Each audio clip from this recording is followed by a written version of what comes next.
కూడి వచ్చిన మీ అందరికీ కూడా నా హృదయపూర్వకమైన వందనాలు తెలియజేస్తున్నాను. ఈ సమయంలో దేవుని వాక్యాన్ని మనం విన్నాము.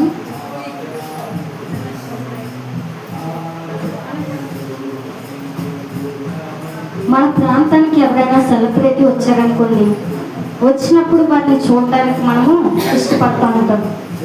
అభిమానులు అయితే వారిని చూడాలని చెప్పి చాలా ఇష్టం ఉంటుంది అభిమానులకి సెలబ్రిటీ వచ్చినప్పుడు. కానీ వారి దగ్గరికి వెళ్ళడానికి మనకి అవకాశం అనేది ఉండదు. రానప్పుడు అనుకుంటారు అభిమానులు, ఎలా అయినా సరే నా అభిమాన హీరోని, నా అభిమాన హీరోయిన్ని ఎలాగైనా నేను చూడాలని చెప్పి ఏదో మూలన కనీసం దూరంగానైనా ఏదో మూలన నిలబడి చూసి వెళ్ళిపోవాలని చెప్పేసి అనుకుంటారు. కానీ దేవుడి సన్నిధికి మనకి రావడానికి మనకు దూరస్థులమైనప్పటికీ కూడా దేవుడి సమీపస్తులుగా మనల్ని చేసి ఆయన లేదు దూరం నుంచి మనం చూసి వెళ్ళిపోవడం కాదు, కానీ స్వయంగా మనం ఆయన దగ్గరికి రావడానికి, ఆయనతో మనము సంబంధం కలిగి ఉండడానికి మనల్ని దేవుడు సమీపస్తులుగా చేశాడు. హల్లెలూయా. ఆయన మనల్ని దగ్గరగా చేసి ఆయన మందిరానికి వచ్చే కృపను దేవుడు మనకి ఇచ్చాడు. ఏదో మందిరానికి ఏదో వస్తున్నాము, అలవాటు ప్రకారంగా వస్తున్నాము, ఏదో ప్రార్థనలు జరుగుతున్నాయి కాబట్టి వస్తున్నాము అనడానికి లేదు. ఎంతో మందికి లేని భాగ్యము దేవుడు మనకిచ్చి ఆయన సన్నిధికి దేవుడు మనల్ని తోడుకుని వచ్చాడు. ఇది దేవుడు మనకిచ్చిన కృప. కాబట్టి ఈ అర్హతని, కృపని మన అందరము కూడా సద్వినియోగము చేసుకోవాలి. బైబిల్ గ్రంథంలో కొన్ని ప్రార్థనల గురించి, దేవుని మందిరాన్ని గురించి కొన్ని మాటలు రాయబడి ఉన్నాయి. రాత్రికాల సమయంలో కొన్ని మాటలు మనం ధ్యానం చేసుకున్నాము. యెషయా గ్రంథము 56వ అధ్యాయము 7వ వచనం చదువుతున్నాము. నా ప్రార్థనా మందిరములో వారిని ఆనందింపచేసేదను, నా బలిపీఠము మీద వారు అర్పించే దహన బలులను నాకు అంగీకారములగును. నా మందిరము సమస్త జనులకు ప్రార్థనా మందిరము అనబడేను. దేవుని ఇల్లు ఏంటి అంటే ప్రార్థనా మందిరము. దేవుని మందిరంలో ఏమి జరుగుతాయి అంటే ప్రార్థనలు జరుగుతాయి. కాబట్టి మనం ఎక్కడ ప్రార్థన చేసినా కూడా, ఏ స్థలంలో ప్రార్థన చేసినా దేవుడు మన ప్రార్థనకి సమాధానం ఇస్తాడు.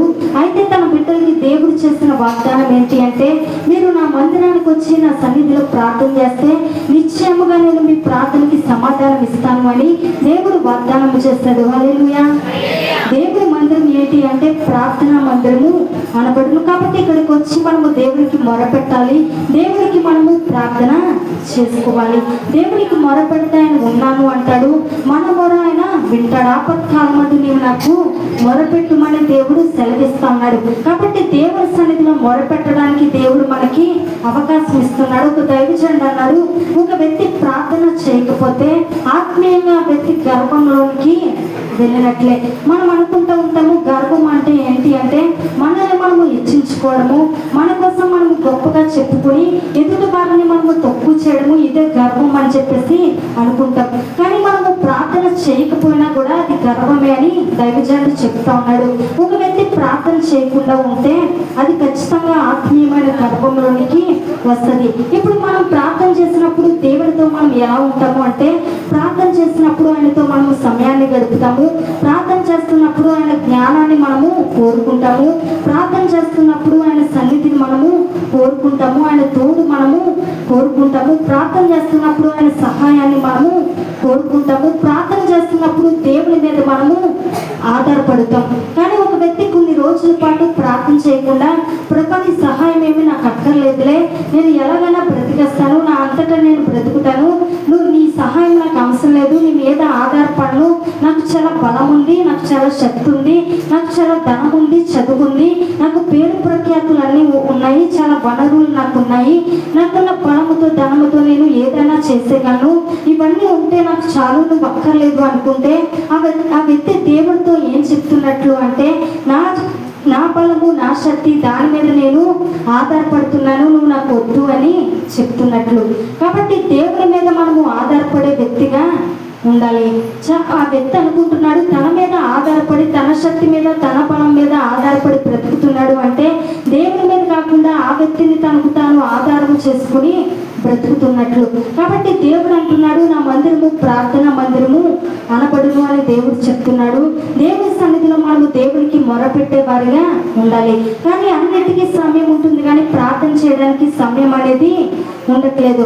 మనిషి ఏడవడానికి సమయం ఉంటుంది, దిగులు లోక వార్తలకి సమయం ఉంటుంది, లేకపోతే టీవీలో వ్యర్థమైనవి చూడడానికి, రీల్స్ చూడడానికి సమయము ఉంటుంది, కానీ అన్నిటికీ సమయం ఉంది, కానీ ప్రార్థన చేయడానికి సమయము లేదు. చాలా మంది మోకాల దగ్గరికి వచ్చినప్పుడు, ప్రార్థన చేయడానికి వచ్చినప్పుడు నిద్ర వచ్చేస్తూ ఉంటుంది. ఎప్పుడు నిద్ర రాదు, కానీ మోకాళ్ళ మీదకి వెళ్ళగానే నిద్ర వస్తూ ఉంటుంది. ప్రార్థన చాలా మంది చేయరు. కానీ దేవుడు చెప్తున్నాడు, మీరు ప్రార్థన చేసేవారిగా ఉండాలి అని దేవుడు చెప్తా ఉన్నాడు. మత్తయి సువార్త 21:13 చదువుకుందాము. మత్తయి, నా మందిరము ప్రార్థనా మందిరం అనబడి అని రాయబడి ఉన్నది. అయితే మీరు దానిని దొంగల గృహగా చేసిన వారనేను. అలాగే 12 కూడా చదువుదాము. యేసు దేవాలయంలో ప్రవేశించి క్రయ విక్రయములు చేయవారిని అందరినీ వెళ్ళగొట్టి రోగులు మార్చేవారి బళ్ళను, గృహలమ్ము వారి పీఠములను పడద్రోసి చల్లండి. దేవుడు చాలా ప్రేమ కలిగిన వాడు, దేవుడు చాలా జాలి కలిగినటువంటి దేవుడు. కానీ దేవుడికి కూడా కొన్ని సందర్భాల్లో అంట కోపం వచ్చిందంట. దేవునికి కోపం వచ్చిన సందర్భాల్లో ఈ సందర్భం కూడా ఒకటి. ఏంటి అంటే, అక్కడ యెరూషలేమునకు దేవుడు ఈ లోకంలో జీవించినప్పుడు, యెరూషలేమునకు ఆయన వెళ్ళినప్పుడు, దేవాలయంలోకి దేవుడు వెళ్ళినప్పుడు అక్కడ ఏం జరుగుతుంది అంటే, అక్కడ వ్యాపారం జరుగుతూ ఉంది. దేవుడి ప్రార్థనా మందిరంలో ప్రార్థన జరగకుండా వ్యాపారం జరుగుతూ ఉంటే దేవుడు దాన్ని చూసి సహించలేకపోయాడు. దేవుడు పాపాన్ని సహించేవాడు కాదు, పాపాన్ని ఎంత మాత్రము కూడా ఆయన సహించడు. పాపాన్ని ఎలా అయితే దేవుడు సహించడో, అలాగే మరి ప్రార్థన చేయలేకపోవడాన్ని కూడా దేవుడు క్షమించడు. ప్రార్థన చేయలేకపోవడము అనేది కూడా బలహీనతగానే భావించవచ్చు. కాబట్టి ఇప్పుడు దేవాలయంలోకి యేసయ్య వెళ్ళినప్పుడు అక్కడ జరిగిన సంఘటన ఏంటి అంటే, దేవాలయము ఒక వ్యాపార స్థలముగా ఉంది, అక్కడ వ్యాపారము జరుగుతూ ఉంది. అలాంటి సమయంలో దేవుడు అంటున్నాడు, నా మందిరము ప్రార్థనా మందిరము అనబడును. ఇక్కడ కానీ నా మందిరం పేరుకి ప్రార్థనా మందిరమే, కానీ ఇక్కడ చూస్తే ఇక్కడ ఆరాధన లేదు, ఇక్కడ చూస్తే ప్రార్థన లేదు అని చెప్పి దేవుడు బాధపడతా ఉన్నాడు. ప్రార్థన లేని స్థలాన్ని ఏమాత్రము కూడా దేవుడు ఆనందించడు. ఎందుకంటే మందిరంలో ప్రార్థన జరగాలి, ఇది ప్రార్థనా మందిరం అనబడుతుంది కాబట్టి ప్రార్థన చెయ్యాలి. మనం ఇక్కడికి వచ్చి ఏది అడిగినా కూడా దేవుడు అన్నీ కూడా మనకి చేస్తాడు. అన్నీ కూడా దేవుడికి మనము చెప్పుకోవచ్చు. ఇది చెప్పుకోకూడదేమో, ఇలాంటి విషయాలు దేవుడితో చెప్పకూడదేమో, ప్రతిదీ దేవుడితో చెప్తే ఏమైనా అనుకుంటాడేమో అని మనం అనడానికి లేదు. ఏమైనా చెప్పొచ్చు, ఎప్పుడైనా ఏదైనా కూడా దేవుడితో మనము చెప్పుకోవచ్చు. మనం చెప్పే ప్రతిదీ కూడా దేవుడు వింటున్నాడు. నాకు మొరపెట్టుము నేను నీకు ఉత్తరం ఇస్తానన్న దేవుడు మన ప్రతి ప్రార్థనని కూడా దేవుడు వింటున్నాడు. ఒక్కొక్కసారి ఇంట్లో భార్య భర్తతో సాయంత్రం ఏదైనా చెప్తే ఒకవేళ వింటున్నట్టే ఉంటారు, వారి చెవు మాటల వైపు పెట్టినట్టే ఉంటారు, కానీ ఏమి మాట్లాడాలంటే అప్పుడు భార్య అంటది, చెవు నా వైపుకి పెట్టుంది కానీ ఆయన వినట్లేదని చెప్పి అనుకుంటూ ఉంటది. మనం మాట్లాడే మాటలు ఒకసారి మనుషులైనా వినరు, కానీ దేవుడు మాత్రం ప్రతి మాట వింటాడు. ప్రతి దానికి కూడా దేవుడు సమాధానము ఇస్తాడు. కాబట్టి ప్రార్థనలు చేయకపోవడాన్ని దేవుడు సహించడు, కానీ మనము ప్రార్థన చేసినప్పుడు దేవుడు ఆనందిస్తాడు. ఎందుకంటే ఆయన మందిరము ప్రార్థన మందిరం అనబడింది కాబట్టి ఆయన మందిరంలో ప్రార్థన ఉండాలి. ప్రార్థన చేసినప్పుడు ఆయన మందిరంలో మన ప్రార్థనకి సమాధానము వస్తుంది. హల్లెలూయా. రెండవదిగా మనం చూసినట్లయితే మత్తయి సువార్త 5:23 చదువుకున్నాము. కావున నీవు బలిపీఠమునొద్ద అర్పణము నర్పించుచుండగా నీ మీద నీ సహోదరులకి విరోధం ఏమైనా కలదని అక్కడ నీకు జ్ఞాపకము వచ్చిన ఎడల అక్కడ బలిపీఠము ఎదుటనే నీ అర్పణము విడిచిపెట్టి మొదట వెళ్ళి నీ సహోదరులతో సమాధానపడము, అటు తర్వాత వచ్చి నీ అర్పణము నర్పింపు చాలండి. ఇప్పుడు దేవుడు చెప్తా ఉన్నాడు, దేవుడి మందిరానికి మనం వచ్చినప్పుడంట, దేవుడి మందిరానికి మనం వస్తూ ఉంటాము, అర్పణలు మనము తీసుకుని వస్తాము. దేవుడికి అర్పణ అర్పించాలని అర్పణలు తెస్తామైతే దేవుడు అంటున్నాడు, నేను నీ అర్పణని చూడను, కానీ మొదట నీ హృదయాన్ని నేను చూస్తానని చెప్పి దేవుడు చెప్తా ఉన్నాడు. మొదట మన హృదయాన్ని దేవుడు పరిశీలిస్తాడు. మనం ఇచ్చే అర్పణతో ఆయనకి పని లేదు, కానీ మన హృదయం ఎలా ఉంది అనేది దేవుడు పరిశీలన చేస్తాడు. కాబట్టి దేవుడు అంటున్నాడు, మనం కొన్నిసార్లు బహుమతులు ఇస్తూ ఉంటాము ఎవరికైనా. ఇచ్చినప్పుడు రెండు రకాలుగా మనము ఇస్తూ ఉంటాం. కొంతమందికి ఏమో బహుమానం ఇవ్వాలి, ఇవ్వకపోతే కుదరదు అని చెప్పి వారి మీద ఇష్టం లేకపోయినా వారి ద్వారా మనకి ఏదైనా మేలు జరుగుతుందని చెప్పి ఒకవేళ ఇష్టం లేకపోయినా మనం కొంతమందికి కొన్నిసార్లు బహుమానాలు ఇస్తూ ఉంటాం. మరి కొంతమందికి ఏమో మనకి ఇష్టమయ్యి హృదయపూర్వకంగా కొంతమందికి బహుమానాలు ఇస్తాం. అయితే దేవుడు అంటున్నాడు, మీరు నాకు అర్పణ తీసుకొచ్చేటప్పుడు నా సన్నిధిలో మీరు అర్పణ అర్పించాలనుకున్నప్పుడు మీ హృదయాన్ని నేను చూస్తాను, మీ హృదయం నాకు ముఖ్యమైనది అని చెప్పి దేవుడు చెప్తా ఉన్నాడు. దేవుడు అంటున్నాడు, కొండ మీద పశువులు నాది కదా, సమస్తము కూడా నాదే కదా అని చెప్పేసి అంటున్నాడు. తర్వాత మరొక మాట అంటున్నాడు, బలులు అర్పించుట కంటే మాట వినుట ఆజ్ఞ గైకుంటయు, పొట్టేలు క్రోపును అర్పించుట కంటే మాట వినుటయు శ్రేష్టమని దేవుడు చెప్తా ఉన్నాడు.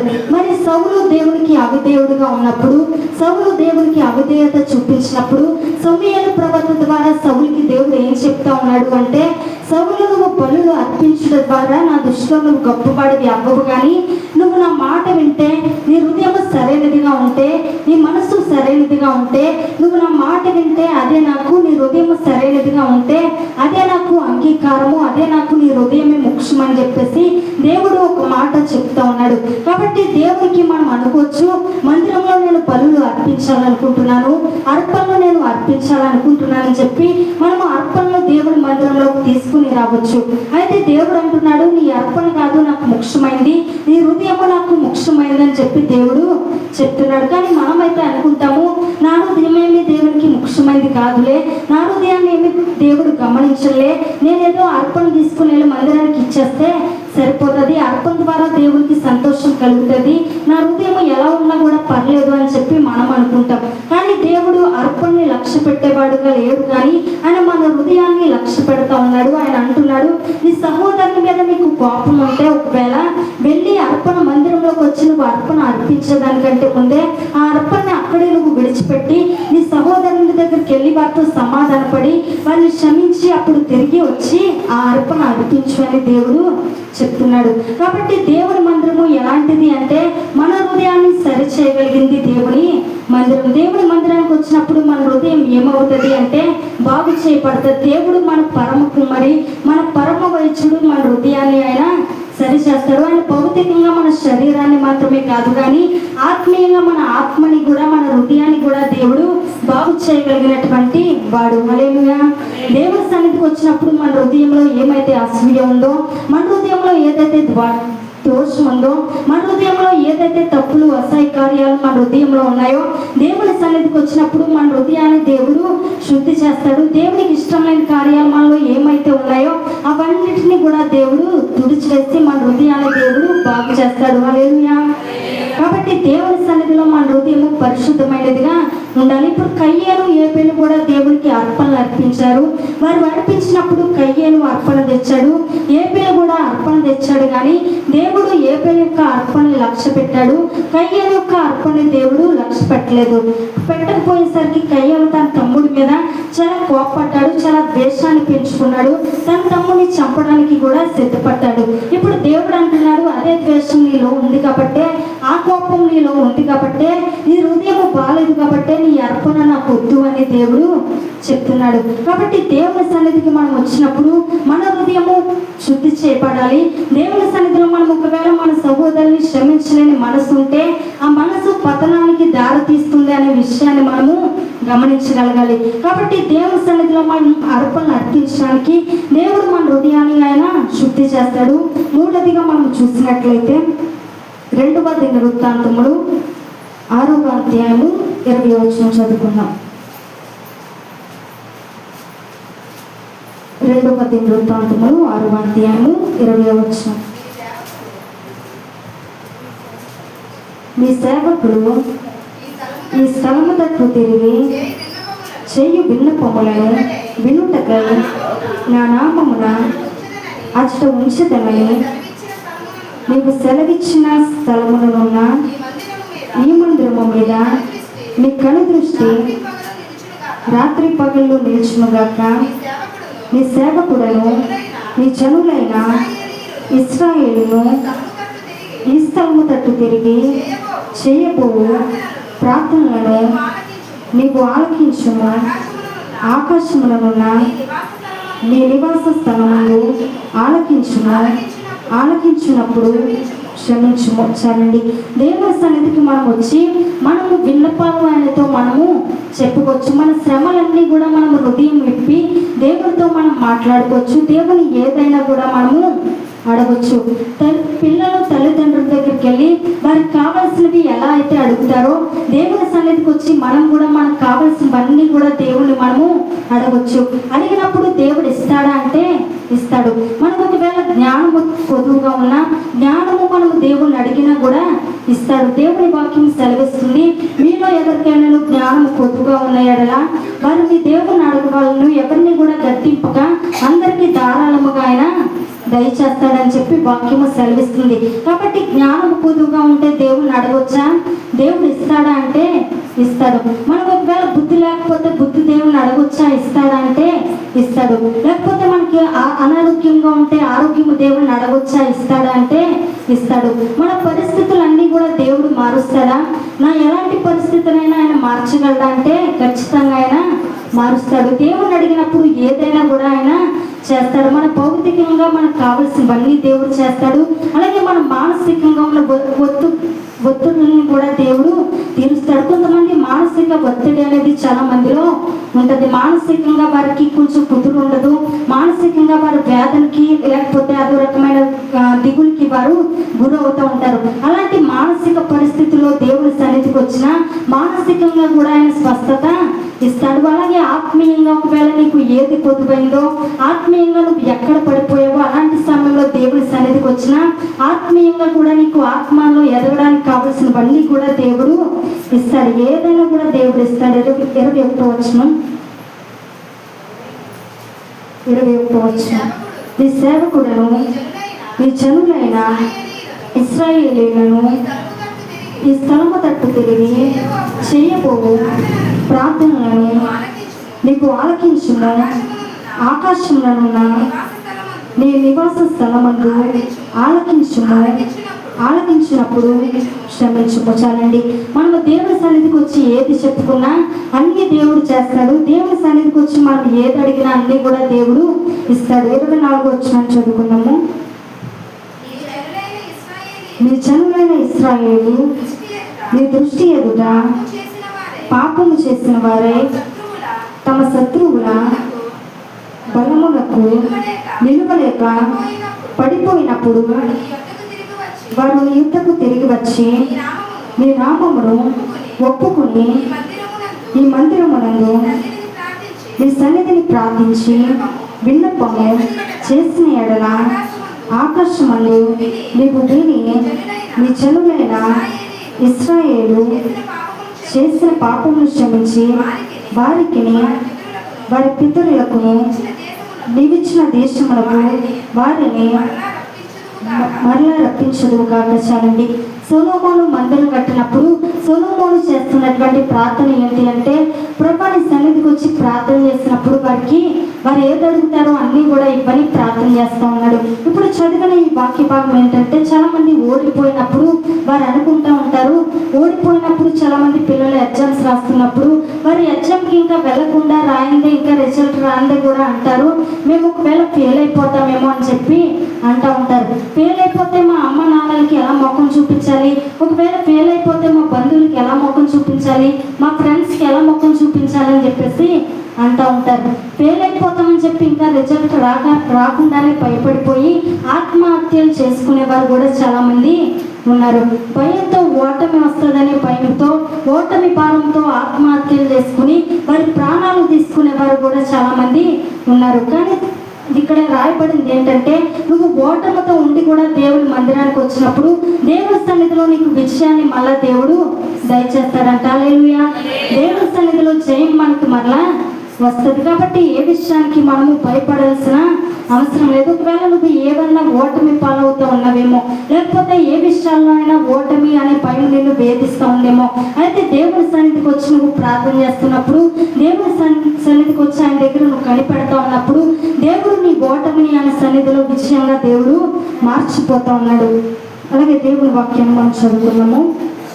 26వ వచనం.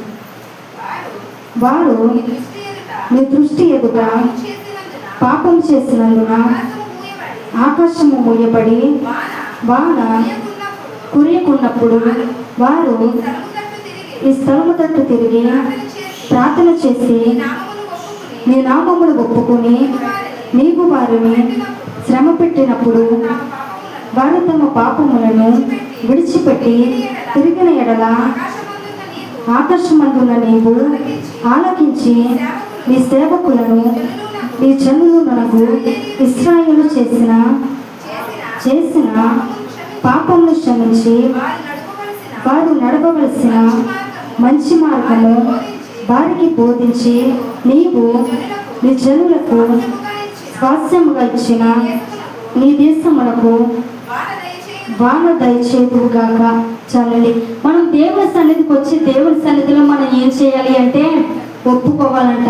దేవుని సన్నిధిలో మన పాపాలు మనం ఒప్పుకునే వారిగా ఉండాలి. కానీ చాలా మందికి కప్పుకోవడం అంటే చాలా ఇష్టం. వారికి ఉన్నటువంటి లోపాలు, వారిలో ఉన్నటువంటి మరి తప్పులు అన్నీ కూడా కప్పుకుంటామండి, ఎవరికి తెలియకుండా కప్పి పెట్టేస్తామని చెప్పి చాలా మంది అంటారు. కప్పుకోవడం ఇష్టం కానీ ఒప్పుకోవడం చాలా మందికి ఇష్టం ఉండదు. కానీ మనము దేవుని సన్నిధికి వచ్చి ఒప్పుకోకపోతే ఆశీర్వాదం మనకి ఎలా వస్తుంది చెప్పండి? ఈ రోజున మనం చాలా ఆశీర్వాదాలు పొందలేకపోతా ఉన్నాము అంటే మనము ఒప్పుకోలేకపోవడమే కారణం. కానీ చాలా మంది అంటూ ఉంటారు, మా ఆశీర్వాదాలు రాకుండా వాళ్ళు అడ్డుపడుతున్నారండి, వీళ్ళు అడ్డుపడుతున్నారు, అపవాది మమ్మల్ని ఆశీర్వదించబడకుండా అపవాది అడ్డేస్తుందని చెప్పేసి అంటూ ఉంటారు. కానీ అపవాది ఎందుకు అడ్డేస్తుంది? అపవాది మరి చెప్పిందల్లా నువ్వు చేయబట్టే కదా, నువ్వు చేయకుండా ఉంటే అపవాది నేను ఏదైనా చేస్తుందో చెప్పండి? అది చెప్పినట్లుగా నువ్వు చేస్తున్నావు కాబట్టి, అది చెప్పినట్లుగా మరి ఆ మార్గంలో నువ్వు నడుస్తున్నావు కదా, అది నడిపించే మార్గంలో మరి నువ్వు నడుస్తున్నావు కదా. ఈ రోజున చాలా మంది ఆశీర్వదించబడకపోవడానికి పాపాన్ని ఒప్పుకోకపోవడమే కారణంగా ఉంది. అందుకే ఆశీర్వాదం అనేది మనకి రావట్లేదు. కానీ దేవుని సన్నిధిలో వాక్యం మనకు తెలియజేస్తూ ఉంది, మన పాపాలు మనం ఒప్పుకున్నప్పుడు మనము ఆశీర్వదించబడతామంట. కాబట్టి మనము ఒప్పుకునే వారిగా ఉండాలి. దేవుని సన్నిధికి వచ్చి మనము ఒప్పుకునే వారిగా ఉండాలి. దేవుని సన్నిధి ఎలాంటి స్థలము అంటే మనల్ని ఒప్పింప చేసేటటువంటి స్థలము. అలాగే మనం వాక్యాన్ని చదివితే 26వ వచనాన్ని చదువుతున్నాము. 32వ వచనం. మరియు నీ జనులైన ఇశ్రాయేలు సంబంధులు కానీ అన్యులు నీ ఘనమైన నామమును గూర్చి నీ బాహుబలమును గూర్చి సాచిన చేతులను గూర్చి వినిన వారై దూరదేశము నుండి వచ్చి ఈ మందిరము తట్టు తిరిగి విన్నపము చేసినప్పుడు నీ నివాస స్థలముకు ఆకాశం నుండి నీవు వారి ప్రార్థనను అంగీకరించి నీ జనులకు ఇశ్రాయేలు తెలుసుకున్నట్లు భూజనులందరినీ నీ నామమును తెలుసుకుని నీ యందు భయభక్తులు కలిగి నేను కట్టిన ఈ మందిరములకు నీ పేరు పెట్టబడునని గ్రహించినట్లుగా ఆ అన్యులు నీకు మొరపెట్టిన దానిని దయచేదువుగాక. హల్లెలూయా. మనమంట ఇప్పుడు మన ఇంట్లో మనం ఉంటాము. ఉన్నప్పుడు ఇంట్లోకి వెళ్ళి బెడ్రూమ్లోకి వెళ్ళి మనము మంచం మీద పడుకుని ఏసీ రిమోట్ తీసుకుని ఏసీ వేసుకుంటాము. అలాగే టీవీ రిమోట్ తీసుకుని టీవీలో మనకి ఇష్టమైన ప్రోగ్రాం పెట్టుకుని మనం చూస్తాం. మన ఇంట్లో అవన్నీ చేయడానికి మనకు అధికారం ఉంది కాబట్టి అవన్నీ చేస్తాం. కానీ బయట నుంచి ఎవరైనా కొత్త వాళ్ళు వచ్చారనుకోండి, వచ్చి వారు మన బెడ్రూమ్లోకి వెళ్ళి మన మంచం మీద పడుకుని ఏసీ వేసుకుని టీవీ ఆన్ చేసుకుని ఇష్టం వచ్చినట్లుగా వారు చేశారనుకోండి, మనం ఏం చేస్తాం చెప్పండి? అసలు కొత్తగా ఎవరైనా వచ్చారనుకోండి, వారిని బెడ్రూమ్లోకి మనం తీసుకుని వెళ్తామా? ఏదో మొక్కమాటం కొద్ది లోపలికి మనం పిలుస్తాము, ఏదో హాల్లో కూర్చోబెట్టి పంపించేస్తాం అంతవరకే. కానీ ఎవరిని బెడ్రూమ్లోకి మనము తీసుకుని వెళ్ళమంటే కానీ వారు వచ్చి మీ బెడ్రూమ్లో మేము కొంతసేపు పడుకుంటామండి తలుపేసుకుని మీరు బయట ఉండండి అంటే మనము ఒప్పుకోము. కానీ ఇప్పుడు ఇక్కడ వాక్యము తెలియజేస్తా ఉంది, సొలొమోను భక్తుడు ప్రార్థన చేస్తా ఉన్నాడు, ఒకవేళ ప్రభా అన్యజనులు ఒకవేళ ఎవరైనా నువ్వు చేసిన అద్భుత కార్యాలను గురించి విని నీ కార్యాలను గురించి విని ఎవరైనా ఒకవేళ నీ సన్నిధికి వచ్చి ఒకవేళ ఎవరైనా ఈ మందిరంలోకి వచ్చి ప్రార్థన చేస్తే వారి మనవలు నువ్వు ఆలకించు అని చెప్పి ప్రార్థన చేస్తా ఉన్నాడు.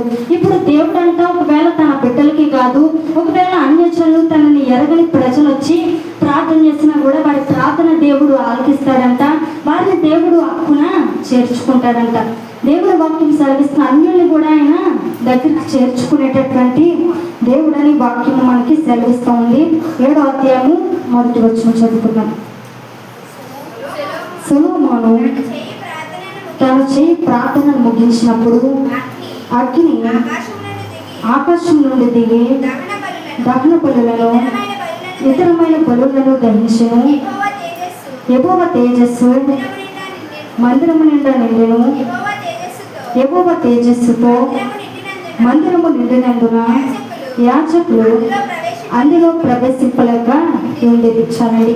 ఇప్పుడంట దేవుడు మందిరంలో ఇప్పుడు ఆయన శక్తి నింపబడి ఉంది.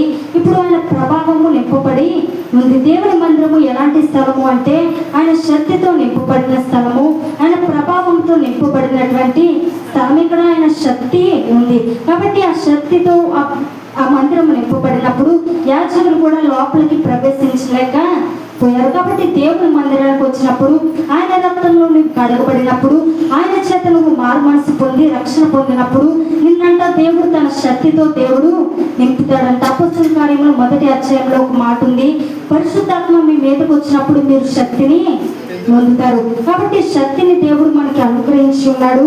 ఆయన శక్తితో దేవుడు మనల్ని నింపి ఉన్నాడు. ఆయన సన్నిధిలో శక్తి ఉంది. ఇప్పుడు ఆయన బిడ్డలైన వారందరినీ కూడా దేవుడు ఆయన యొక్క శక్తితో నింపబడి ఉన్నాడు. ఇప్పుడు మనము మత్తయి సువార్త 16వ అధ్యాయము 18వ వచనం చదువుకున్నాము.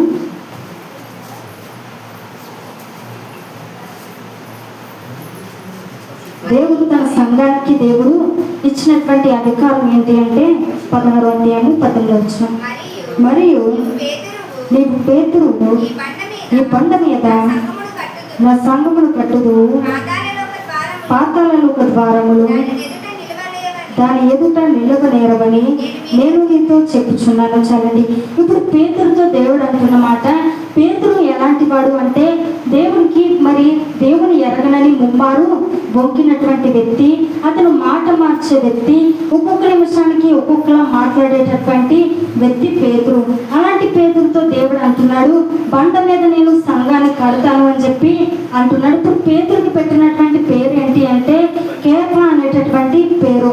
ఆ పేరుకి అర్థం ఏంటి అంటే బండ లేకపోతే రాయి అని అర్థము. ఇప్పుడు దేవుడు అంటున్నాడు, బండ మీద నేను పేతురుని సంఘాన్ని కడతానని చెప్పి దేవుడు చెప్తా ఉన్నాడు.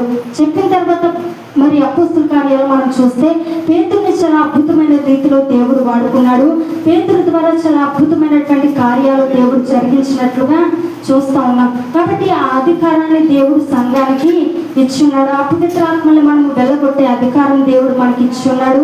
మనం దేన్నైనా చేయగలిగినటువంటి అధికారం దేవుడు మనకి ఇచ్చి ఉన్నాడు. అంతేకాదు దేవుడు అంటున్నాడు, సంఘము ఎదుట పాతాళలోక ద్వారములు నిలువనేరవని చెప్పి దేవుడు చెప్తా ఉన్నాడు.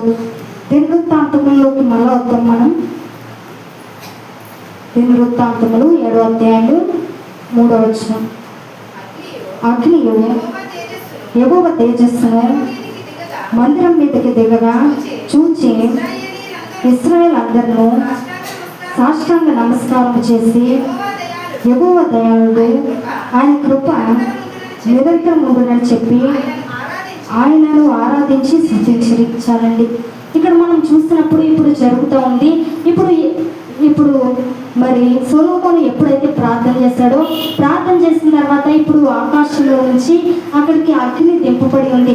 దేవుడు చెప్తా ఉన్నాడు, ఈ మందిరంలో నా సన్నిధి ఉందని చెప్పి ఆయన సన్నిధి ఉందని దేవుడు నిరూపించడానికి సూచనగా ఆకాశం మీద నుంచి దేవుడు అగ్నిని దింపాడు. అగ్నిని దింపిన తర్వాత ఇప్పుడు ప్రజలందరూ కూడా ఏం చేస్తున్నారు అంటే దేవుని స్తుతిస్తూ ఉన్నారు, దేవుని గణపరుస్తూ ఉన్నారు, దేవుని వారు మహిమపరుస్తా ఉన్నారు. కాబట్టి దేవునికి మనము స్తుతి చెల్లించే వారిగా ఉండాలి. ఎబ్రీ రాసిన పత్రిక 13వ అధ్యాయం 15వ వచనాన్ని మనం చదువుకుని ముగించుకున్నాము.